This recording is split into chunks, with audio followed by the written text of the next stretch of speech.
Hello students, आज हामी class 10 को तत्त्वहरूको वर्गीकरणमा हामी सेल, सबसेल, अफबाउको सिद्धान्त र तत्त्वहरूको इलेक्ट्रोन विन्यास पढ्नेछौँ। सबैभन्दा पहिला हामी सेल बुझौँ। सेल भनेको कुनै पनि परमाणुमा इलेक्ट्रोनहरूको वरिपरि न्युक्लियसको वरिपरि इलेक्ट्रोन घुम्ने बाटोलाई सेल वा अर्बिट भनिन्छ। जस्तै यहाँ हेरौँ, यहाँ के न्युक्लियस हो, न्युक्लियसको वरिपरि के छ, यहाँ सेलहरू छ। इलेक्ट्रोनहरू के गर्दैछ, सर्कुलर पाथमा वृत्तकार बाटोमा घुम्दैछ भने यो सबै के हो, सेल हो। यहाँ र यो पहिलो सेल हो, यो दोस्रो सेल हो, यसरी तेस्रो सेल आउँछ, चौथो सेल आउँछ। पहिलो सेललाई के भन्न, दोस्रो सेललाई एल भन्न, तेस्रो सेललाई एम भन्न अनि चौथो सेललाई एन भन्न। अब हामी सबसेल बुझौँ। सबसेल भनेको एउटा सेलभित्र एक वा एकभन्दा बढी सबसेलहरू हुन्छ। सबसेल मुख्य 4 प्रकारको हुन्छ: S subshell, P subshell, D subshell र एफ सबसेल। अब यहाँ के सेलमा एउटा सबसेल हुन्छ, ए सबसेल हुन्छ। एल सेलमा दुईवटा सबसेल हुन्छ, एस र पी सबसेल हुन्छ। एम सेलमा एस, पी र डी सबसेल हुन्छ। एम सेलमा 3वटा सबसेल हुन्छ। त्यस्तै एन सेलमा 4वटा सबसेल हुन्छ, एस, पी, डी र एफ सबसेल हुन्छ। अब यहाँ के छ, सबसेल छ, यहाँ अधिकतम इलेक्ट्रोन छ। ए सबसेलमा अधिकतम 2 इलेक्ट्रोन अट्छ। पी सबसेलमा अधिकतम 6वटा इलेक्ट्रोन अट्छ। डी सबसेलमा अधिकतम 10वटा इलेक्ट्रोन अट्छ। त्यस्तै एफ सबसेलमा अधिकतम 14वटा इलेक्ट्रोन अट्छ। सबसेललाई अर्बिटल पनि भन्ने। अब हामी पढ्छौँ अफबाउको सिद्धान्त। अफबाउको सिद्धान्त अनुसार परमाणुका इलेक्ट्रोनहरूले सबैभन्दा कम शक्ति भएको अर्बिटलमा पहिलो भर्छन् र त्यसपछि क्रमशः बढी शक्ति भएको अर्बिटलमा भरिन्छ। यसको अर्थ के भनिन्छ भने परमाणुमा इलेक्ट्रोनहरू सबैभन्दा पहिला कुन अर्बिटलमा जान्छ, हैन, कुन अर्बिटलमा फिल भरिन्छ भने जुन अर्बिटलको सबैभन्दा कम इनर्जी हुन्छ भने त्यो अर्बिटलमा पहिलो इलेक्ट्रोन जान्छ। त्यसपछि त्यसभन्दा बढी इनर्जी भएको, शक्ति भएको अर्बिटलमा जान्छ अनि त्यसपछि क्रमशः इनर्जी बढ्दै जान्छ अनि बढ्दै जान्छ अनि इलेक्ट्रोनहरू फिल हुँदै जान्छ। यहाँ के छ भने 1s, 2s, 2p, 3s, 3p, 3d, 4s, 4p, 4d, 4f। यहाँ के छ, यसलाई म एरो हेर्छु भने पहिलो 1s आउँछ, त्यसपछि 2s आउँछ, त्यसपछि 2p, 3s आउँछ, त्यसपछि 3p, 4s आउँछ, 3p, 4s आउँछ, त्यसपछि 3d, 4p आउँछ। यसको अर्थ के छ भने 1s को इनर्जी 2s भन्दा कम छ अनि 2s को इनर्जी 2p भन्दा कम छ अनि 3s को इनर्जी 3p भन्दा कम छ अनि 4s को इनर्जी 3d भन्दा कम छ भने सबैभन्दा इलेक्ट्रोन पहिला 1s मा आउँछ, त्यसपछि 2s मा आउँछ, त्यसपछि 3p मा आउँछ, त्यसपछि 3s मा आउँछ, त्यसपछि 3p मा आउँछ, त्यसपछि 4s मा अनि त्यसै 3d र 4p मा आउँछ। अब हामी यसको इलेक्ट्रोनिक कन्फिगरेसन गर्दा अब हामी तत्त्वहरूको इलेक्ट्रोन विन्यास पढ्नेछौँ, हैन। अब के छ, परमाणु संख्या 1 मा के हुन्छ, हाइड्रोजन हुन्छ। हाइड्रोजनमा एउटा इलेक्ट्रोन हुन्छ। पहिला कुन सबसेल आउँछ, अर्बिटल आउँछ, 1s आउँछ, 1s। हाइड्रोजनमा कति इलेक्ट्रोन हुन्छ, 1 इलेक्ट्रोन हुन्छ भने हामी 1 गरिदिन्छौँ। अब हेर, अनि यसमा कति अट्छ, 2वटा इलेक्ट्रोन अट्छ अधिकतम। हामी यहाँ 2 नम्बरमा परमाणु संख्या 2 मा के हुन्छ, हेलियम आउँछ। हेलियममा 2टा इलेक्ट्रोन हुन्छ भने पहिलो अर्बिटल आउँछ 1s आउँछ भने इलेक्ट्रोन 2 हुन्छ भने 2 लेखिदिने। 3 मा लिथियम आउँछ।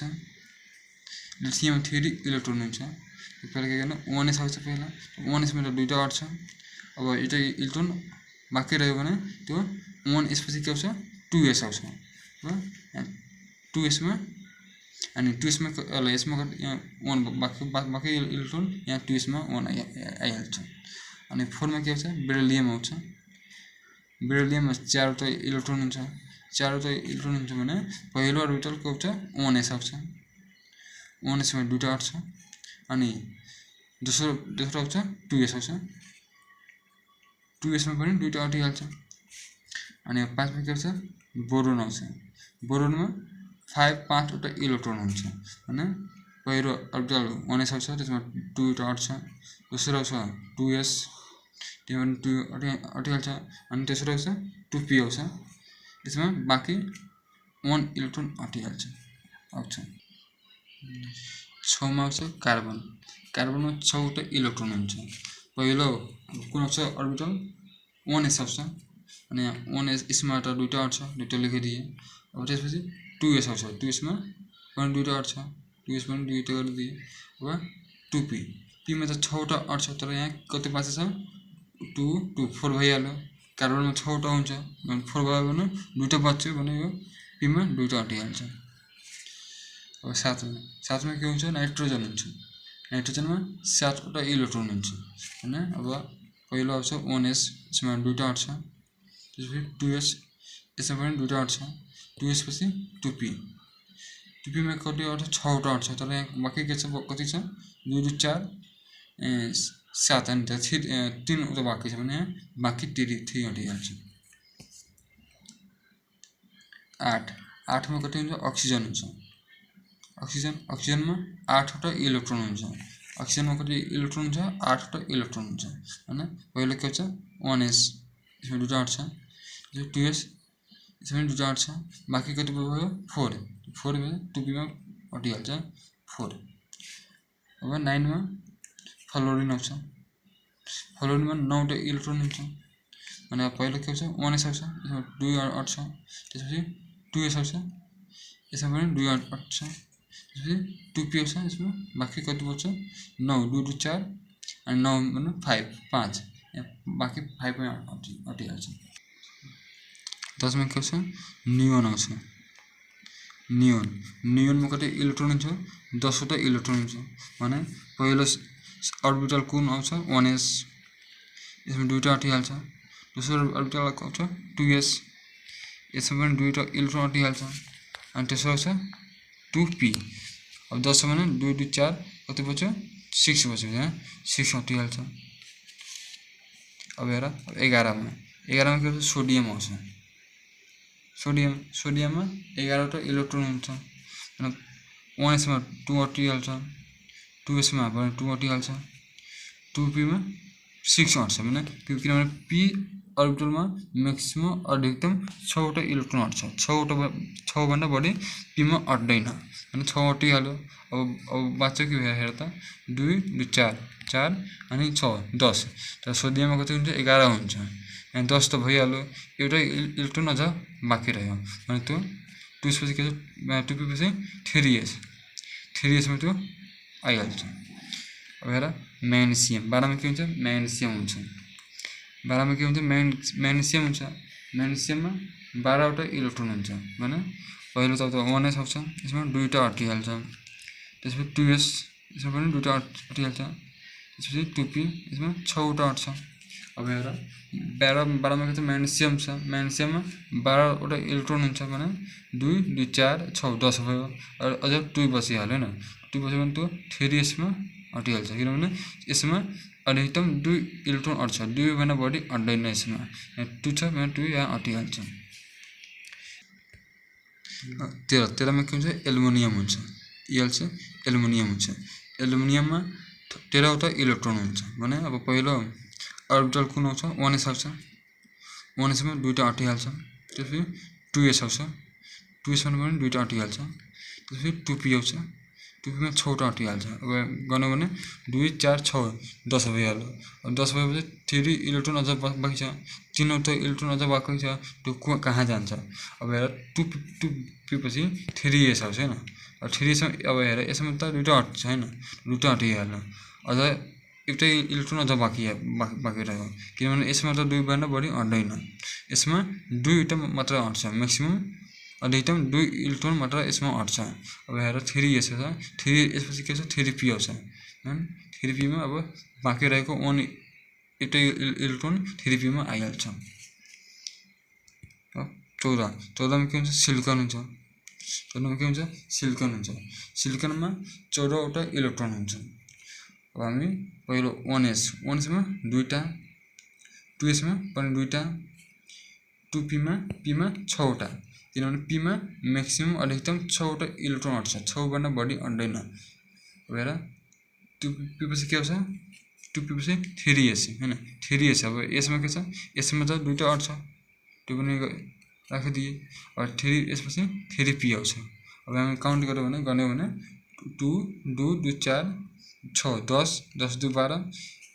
सिलिकनमा 14 मा 14 वटा इलेक्ट्रोन हुन्छ भने बाँकी रह्यो 2 त्यो 2 3p मा आइहाल्छ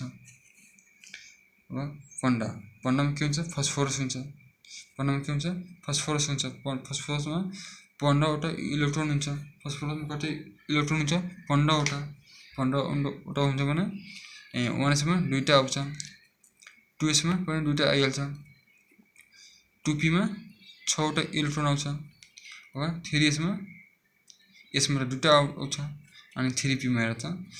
15 छ 15 मा के छ फस्फोरस छ फस्फोरसमा 15 इलेक्ट्रोन हुन्छ अब हामी गन्यो भने के आउँछ भने गन्यो भने 2 2 4 6 10 10 2 12 12 हैन अब 3 बाँकी छ नि 3 12 छ भने 3 बाँकी छ भने 3 इलेक्ट्रोन त्यो 3p मा आइहाल्छ अब 16 मा के आउँछ 16 मा सल्फर आउँछ 16 मा के आउँछ सल्फर आउँछ सल्फरमा 16 वटा इलेक्ट्रोन हुन्छ अब हामी 1s मा दुईटा 2s मा पनि दुईटा 2p मा 6 वटा और 3s मा दुईटा छ अब हेर त गर्न त 2 2 4 4 6 10 10 2 12 16 वटा छ भने 4 त अझ बाँकी छ भने त्यो 3p मा आइहाल्छ किनभने p मा त 6 वटा आउँछ नि अनि 4 छ भने 4 वटा छ भने त्यो आइहाल्छ 6 भन्दा बढी आउँदैन p मा 6 भन्दा बढी p मा इलेक्ट्रोन आउँदैन 4 छ भने त्यो आइहाल्छ हेर 17 मा के छ क्लोरिन आउँछ 17 मा क्लोरिन आउँछ क्लोरिनमा 17 वटा इलेक्ट्रोन हुन्छ अब हेर 1s मा दुईटा आउँछ 1s पछि के छ 2s आउँछ 2s मा पनि दुईटा आउँछ किनभने s मा दुईटा आउँछ इलेक्ट्रोन और 2s पछि 2p p मा 6 वटा आउँछ हेर 2 2 4 6 10 भइहाल्यो क्लोरिन छ भने अझ 7 वटा बाँकी छ 2p पछि के आउँछ 3s आउँछ 3s मा दुईटा भयो अब 3p 2 2 4 6 10 10 2 12 12 4 16 17 छ भने अझ एउटा इलेक्ट्रोन अझ छ भने यो त्यहाँ 5 भइहाल्छ अब 18 मा कति हुन्छ 18 मा अर्गन हुन्छ 18 मा के हुन्छ अर्गनमा 18 वटा इलेक्ट्रोन हुन्छ भने अब पहिलो के आउँछ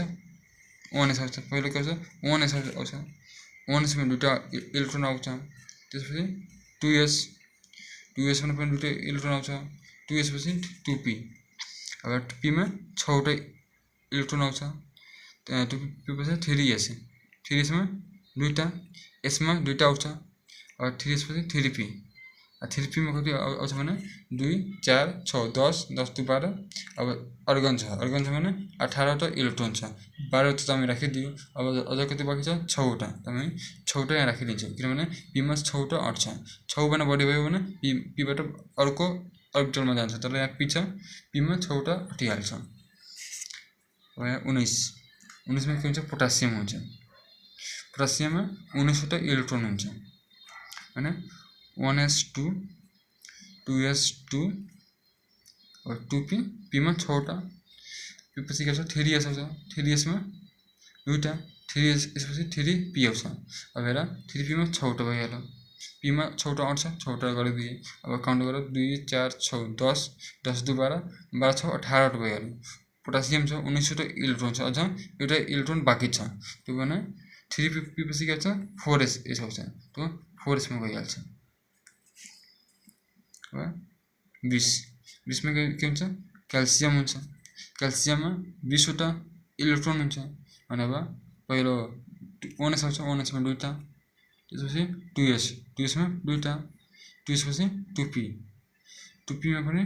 p मा 6 वटा आउँछ p पछि अब 3s मा के आउँछ दुईटा आउँछ 3s पछि 3p मा 6 वटा अब 4s आउँछ 4s मा दुईटा आइहाल्छ हामी